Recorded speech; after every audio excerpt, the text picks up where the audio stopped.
How to make Facebook show all comments by default. Hello everybody. If you'd like to do so, in today's video we'll be guiding you how. So what you may do is open up your Facebook and go to your Facebook profile, log in into your account. After that, go to settings and privacy. Look out for the menu for that. Tap on it in order to open it up. From here, scroll down and go over to settings and privacy. Drop it down and select up the option called settings and open it up. After you open up your settings, what you may do is you may look out for the option called followers and public content, something like that. So look out for that option within your Facebook. Tap on it. It is under audience and visibility. And once you tap on it, you will be finding different options such as who can comment on your public posts, etc.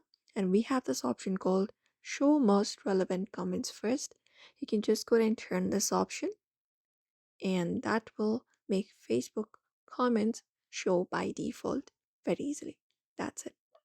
So you may head over and follow up the steps in order to do so. So I hope this video was helpful. Give it a thumbs up and subscribe for more tips and tutorials.